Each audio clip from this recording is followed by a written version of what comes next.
অনেক বছর আগের কথা। নদীর পাড়ে একটি বাড়ি ছিল, আর সেই বাড়িতে একটি ছাগল ও একটি গাভী বাস করত। তাদের মাঝে খুব ভালো বন্ধুত্বও ছিল। কি ভাই ছাগল, তোমাকে দেখি খুব সুখে আছো। পেট ভরে খাবার খেয়ে রাতে আরামে ঘুমাও। আর আমি যে খাবার খাই তা দিয়ে পেট ভরে না, রাতে আবার ঘুমও ভালো হয় না। আরে বন্ধু শোনো, আমি খাবারে নতুন একটি জায়গা খুঁজে পেয়েছি। অনেক সুন্দর সবুজ নরম কচি ঘাস। একবার খেলে বারবার খেতে মন চায়। যাবে নাকি আমার সাথে? ভাই ছাগল, তুমি আমাকে ওই জায়গায় নিয়ে চলো। কতদিন হলো নরম কচি ঘাস খাইনি। তাহলে আজকে চলো আমার সাথে। মন ভরে দুজনে কচি নরম ঘাস খাবো। এই কথা বলে ছাগল ও গাভী হাঁটতে শুরু করলো।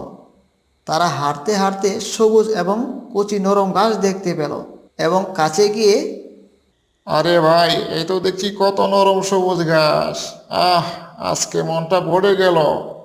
আজকে দুজনে মিলে কচি নরম ঘাস খাবো। অনেক দিন পরে নতুন সবুজ ঘাস খাবো। হ্যাঁ সত্যি আজকে অনেক আনন্দ লাগতেছে।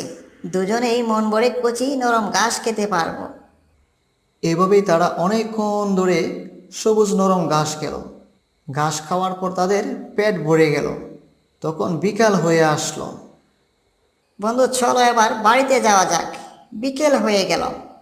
হ্যাঁ বন্ধু, চলো তাহলে বাড়িতে যাই। সন্ধ্যার আগেই বাড়িতে ফিরতে হবে। রাতে আজকে ভালো ঘুম হবে। তখন তারা চলতে লাগলো। হঠাৎ করে রাস্তায় এক দুষ্টু বাঘের সাথে দেখা হয়ে গেল। কিরে, তোদের তো অনেক সাহস। তোরা আমার রাজ্যে প্রবেশ করেছিস। তোরা জানিস না আমার রাজ্যে প্রবেশ করা নিষেধ। আজকে যেহেতু তোরা প্রবেশ করেছিস, আজকে ছাগলকে মেরে মাংস খাবো। কে রে দুষ্টু বাঘ, তোর সাহস হয় কিভাবে আমার বন্ধুকে খাবার? সাহস থাকলে সামনে এসে দেখ। ছাগলের মাংস খাওয়ার শক্তকে মিটিয়ে দেব। কি বলিস? আমার সাহস নেই? আজকে দেখবি আমার শক্তি ও সাহস। আজকে তোরা দুজনকেই শেষ করে ফেলবো। এই কথা বলে বাঘ যখন গাভীর সামনে গেল, গাভী তার ধারালো শিং দিয়ে বাঘকে গুতা মেরে দিল। বাঘ তখন নিজের শরীর নিয়ে পালিয়ে গেল। বন্ধু, আজকে তুমি আমার জীবন বাঁচালে। না হলে বাঘ আমাকে খেয়ে ফেলতো। তুমি আমার চিরদিনের বন্ধু। আরে এভাবে বলতেছো কেন? তুমি হলে আমার বন্ধু, আর বন্ধুকে বিপদে সাহায্য করাই হলো বন্ধুর কাজ। চলো এবার আমরা বাড়িতে যাই। তখন থেকেই ছাগল ও গাভীর মধ্যে বন্ধুত্ব তৈরি হয়।